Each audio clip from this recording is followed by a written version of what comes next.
You're listening to Think Deep, a podcast by the Deep Ocean Stewardship Initiative. We are a global network of experts working at the intersection of science, policy, and community to guide stewardship of the deep ocean. Through engagement with policymakers, building global capacity, and fostering collaboration. Our core team and ambassadors help shape policies that protect deep ocean ecosystems, which are vital to sustaining life on Earth. Join us as we dive into the science, governance, and stories shaping the future of our ocean. Welcome back to Think Deep, decoding deep ocean science and policy. In this series, we are taking you behind the scenes to explore how scientific research influences decisions, laws, and protections for the deep ocean.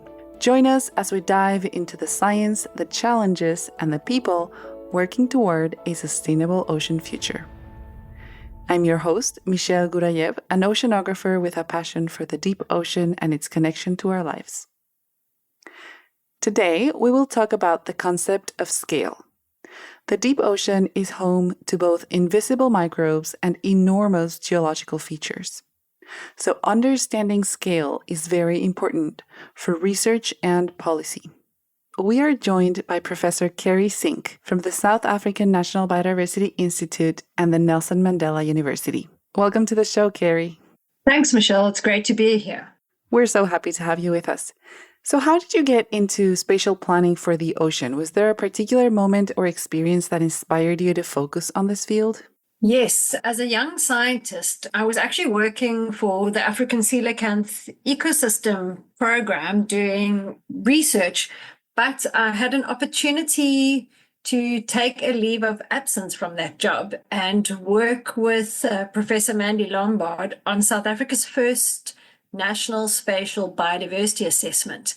And this experience was very inspirational to me because what we actually did was to make a bird's eye view of the state of marine biodiversity in the country at a national scale to really look at the status of biodiversity. And it was that kind of big picture that led me to see the gaps in information, particularly in the offshore environment, and also the gaps in management and protection in the deep sea environment that then set me on a whole path to wanting to work much more in the space of gathering together the information towards better decisions for the offshore environment.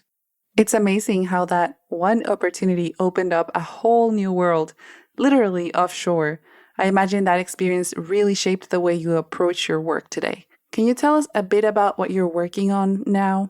So I'm actually the marine program manager and a principal scientist at SANBI, as we call it. And so I lead this national biodiversity assessment for the marine realm.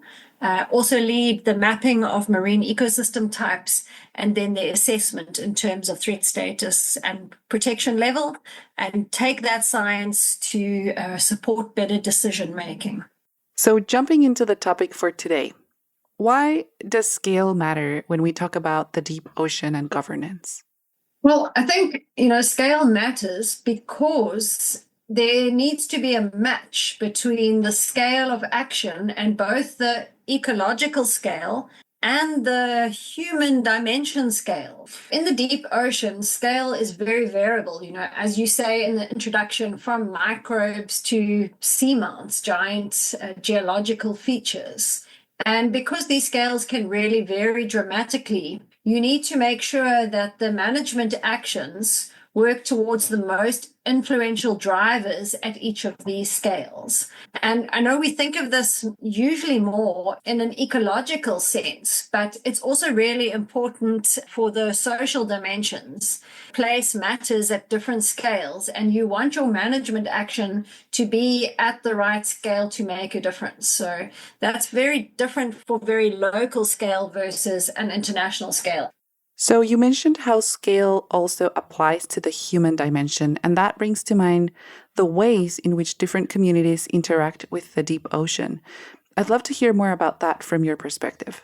In South Africa, we have coastal communities very deeply connected to the deep sea for spiritual and cultural reasons, right there next to where they live, and then, of course, spanning into the work of areas beyond national jurisdiction. So we have to be able to span those different spatial scales. And that's important for managing things like deep sea mining, where you really want to understand the scale of impact from the microbes to the habitat to the ecosystem and on the human dimensions.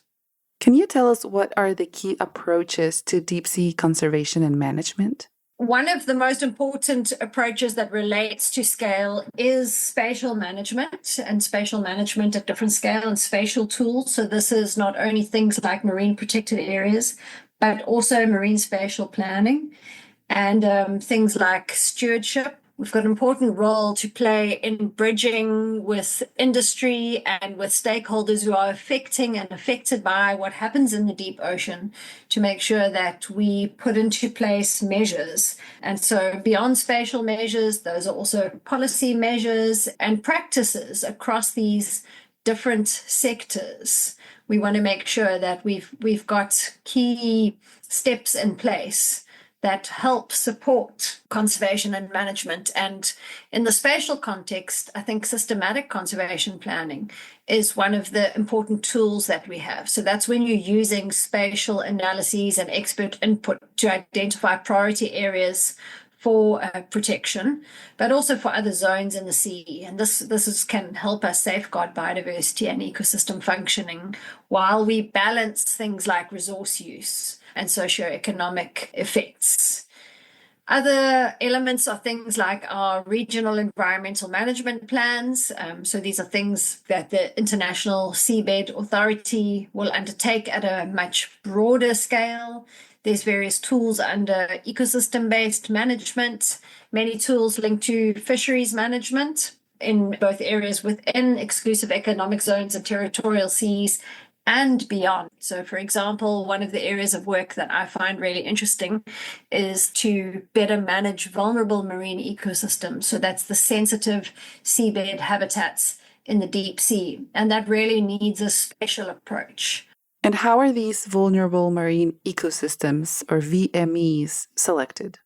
So we have criteria that helps us developed by the FAO to identify vulnerable marine ecosystems and the indicator taxa. And these are typically animals that are very long-lived, slow-growing, that may take a very, very long time to recover from disturbance, if ever. Things like sea pen fields, cold water coral reefs, lace coral gardens, sea fan gardens.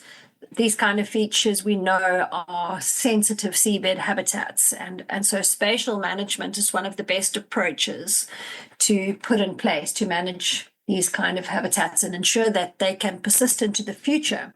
Amazing. And can you tell us why it is important to take an ecosystem-based approach to deep sea conservation? Because the deep sea is rather inaccessible and really expensive to conduct research. That's one of the reasons why it's useful to take a broader lens and a more ecosystem-based lens rather than always focusing on individual species. But we do have species that are indicators. But I think for me, the main reason why we want to take an ecosystem-based approach is because it's broad and considers all the elements and is an approach that will really help us make sure that those ecosystems persist into the future and the benefits that we derive from them can also persist into the future. And in your experience, what does it take to build up the right foundation of information and data to support spatial management in these complex environments? Where do you even begin? I think you really want to start by building the relationships you need. I think one of the biggest things that I've learned in my career is that relationships are just as important as data. And you won't be able to unlock data if you don't have good relationships too. So for me, it's about building the relationships that you need to gather together and inventory the kind of data you need. Then you also need good relationships to set joint objectives. So particularly in marine spatial planning, it's very much about zoning the sea to meet multiple needs, and you need to be considering all the sectors, It's got multiple objectives. So you need different types of data to achieve those objectives. So you're mapping and you're wanting to map not just, for example, biodiversity, but also the different kinds of human uses. You want to map connectivity, and you're wanting to be able to balance conservation with sustainable use and development. And to be able to build all of that data together, you need those solid relationships. You need strategic research as well. You want to assess your data quality, you want to assess any gaps, and then prioritize where you need data. And you need to be able to engage your stakeholders. It's really important to involve all the relevant parties and experts to get this right. And that's quite challenging when you have many sectors in the ocean space. And then work towards better governance. So even in that element, you want to develop standards for data management, and you want to have policies and principles for decision making in the ocean space. And perhaps the other important thing there is to leverage technology and things like geographic information systems to be able to manage and analyze these complicated data sets. But again, I come back to emphasize the human relationships. Right, because you have different stakeholders who might have different priorities, right? So it's not as straightforward and simple. Like, you have to consider all the different people who have different interests in the ocean. Exactly. There's quite a lot of complexity in that. I have this one figure that I made, which I called the stakeholder onion, because people often just think of stakeholders as one basket, but there's all these layers and subgroups, and within the group, subgroups. So take, for example, just fisheries. In South Africa, we have 22 different fisheries sectors. So each of those sectors have their own constraints and priorities. And what's important is that for them to understand each other. So we also need to engage stakeholders together, like in big working groups where all the sectors are represented. But to get that right, you first need to establish deeper relationships within the sectors. So you might do just, for example, people who are working to support ocean planning or governance and individual sectors, but then you need to bring them together so they can also understand each other's constraints.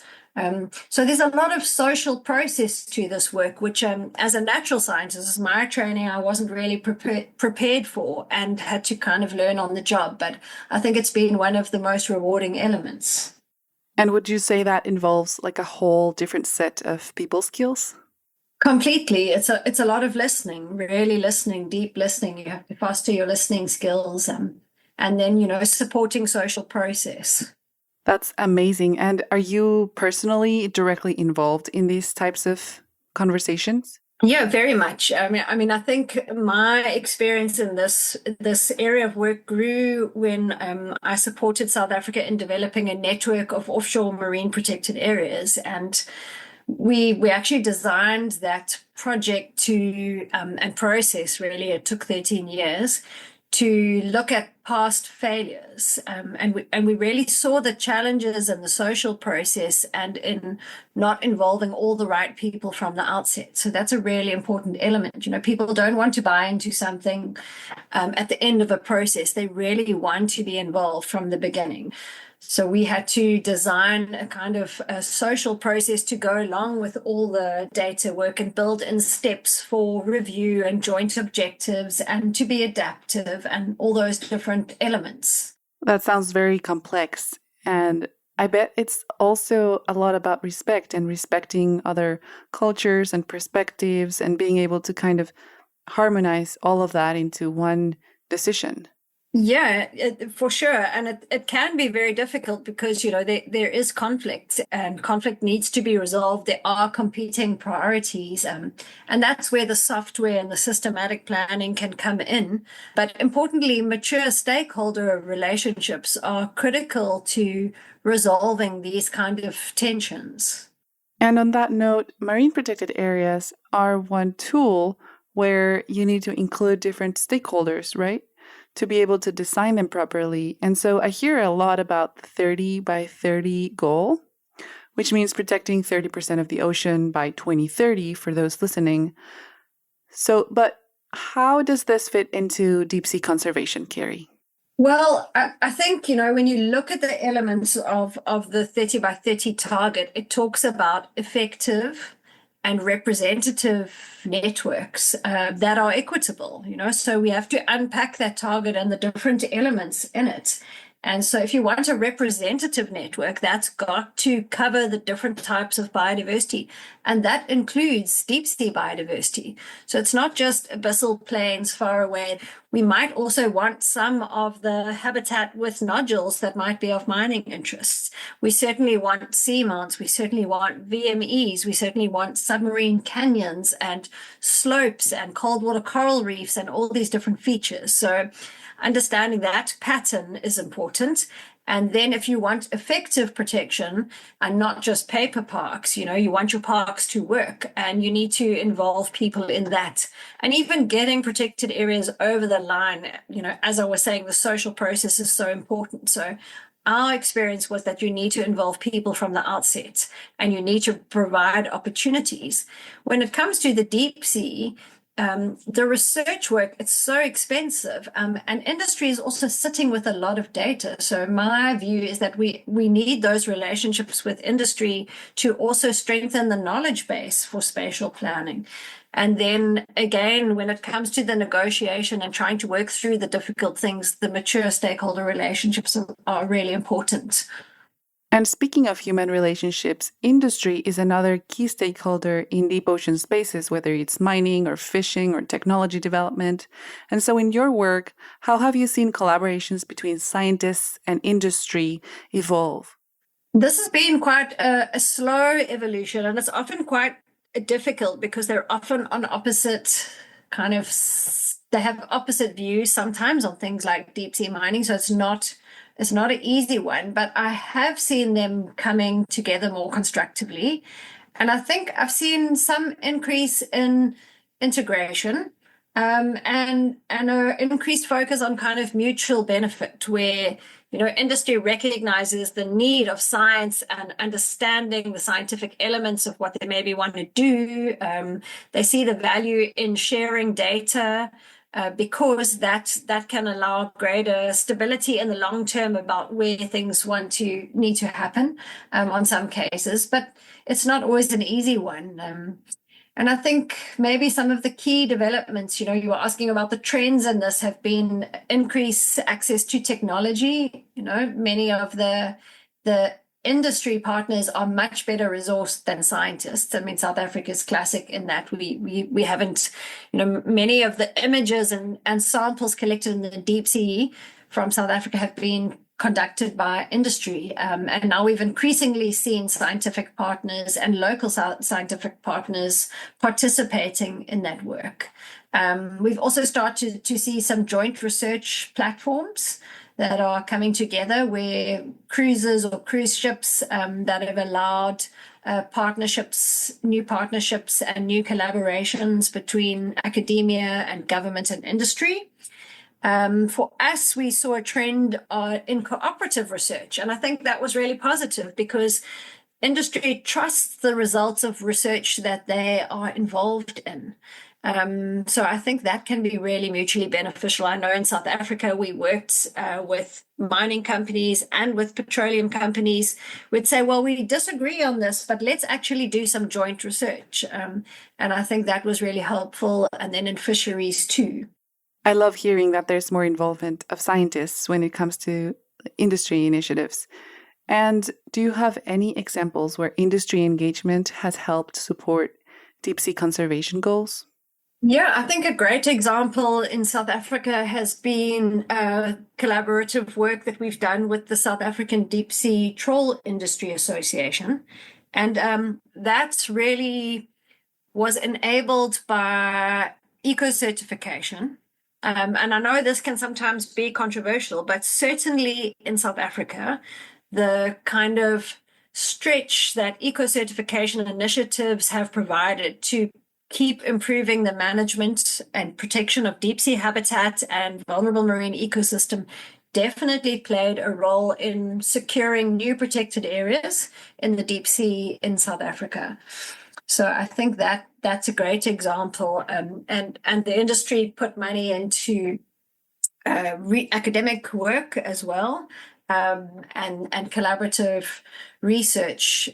Particularly at the moment, we've got new work underway trying to identify potential new seabed management areas that could be taken forward into spatial management. But without that kind of hook or incentive from eco-certification, it might not have happened. And what's the most striking thing that you've seen in terms of something that has evolved over the years in this field? Wow. I think for me, and it's quite an internal reflection, for me, it's the increased focus on the human dimension and the realizing like scientists can't sit by themselves in a room and make decisions and just feed them to managers, and that trend towards improved collaboration. And then the trend towards a more systematic, transparent, repeatable approach has been the other element, I think, that I've really witnessed in my time. I love that. So for all scientists listening and non-scientists as well, what would be your advice for getting more involved in this, getting out of your office sort of and of your computer and doing more of the collaborating? Yeah, it's to build those relationships with people. And that's from coastal communities. I mean, I actually made a mistake in my work when I did this work for offshore protected areas. I thought, for example, that small-scale fishers wouldn't be interested in deep ocean protection because it was beyond the bounds. And what I've learned is actually many small-scale fishers are ocean defenders and really want to be involved. And then things like working with oil and gas executives who are people who also want to make a difference. It can be very challenging. For me, I think it's one of the easiest things is to work with other maybe natural scientists. So for example, in our petroleum association, I was able to connect more easily with the geologists, perhaps, than, the CEO of a company. But by keeping people together and working over time and making spaces for collaboration and listening, we established what was called an offshore environment forum. And I think that was pretty transformational because it brought all the sectors together in quite a neutral space to discuss progress and initiatives and concerns. And when phosphate mining hit South Africa as an issue now, and it was going to overlap with key fishing areas, that was a great platform to bring everyone together and hear the different perspectives, and then take that work forward slowly into decisions. And I'm sure it's going to come out again as an issue that we might have to work through. But at that time, without those kind of forums to bring people together, it's quite difficult to have those important moments that can bring the perspectives and data together and then try and jointly prioritize what you do agree on, narrow down any conflicts, and then again, having the relationships that you need to work through these. One executive told me the one day, he said, well, he thinks everyone's equally unhappy and just a little bit unhappy, which means we've done a good job. Whereas if one party was really happy and everyone else was miserable, you haven't done a good job at balancing a difficult process. So it sounds like compromise often comes into play. And do you have any advice for scientists who want to get involved in the decision-making process? We need to make it worth their time. So, because they're such busy people, policymakers and decision makers want scientific advice, but scientists really struggle to package that in a way that's easy for uptake. We want to explain the uncertainty. We want to give a lot of detail. So typically scientists give a fire hose of information, and the decision maker is looking for the eyedropper. Maybe by just ensuring that when we do engage with them, we are appreciative of their time constraints. And then when the policymakers engage with us, if they are able to show appreciation for the time that scientists are able to give, or maybe to put mechanisms in that those kind of inputs, so policy briefs are recognized as contributing, that would help make it more mutually beneficial. Wonderful. And DOSI is a perfect example of scientists coming together to synthesize scientific information for policymakers, right? DOSI is amazing like that. I mean, I think the DOSI network has done an amazing job of drawing together scientific input and really packaging it for decision support. It's really important to be solution orientated in your framing, right? Not just to pick on, the risks and things, but to say what and to crisp it down to a very short, concrete thing that you want to happen, a very clear, actionable recommendation. Thank you so much, Kerry. This is such valuable advice, especially for people who are new in that process and who are trying to get more involved. This has been a wonderful conversation. Thank you so much. It's a pleasure. Thanks, Michelle. Thanks so much for tuning in. If you enjoyed this episode, don't forget to subscribe, leave a rating, and share it with others who might be interested. You'll find links in the show notes with ways to get involved in the science to policy process through DOSI. Join me next time for the final episode of this series, where we will bring all these conversations together. Thank you to our funders, Arcadia, Synchronicity Earth, the Benioff Ocean Science Laboratory, and the University of Southampton for their support. Think Deep is produced by DOSI with support from David Benjamin Sound.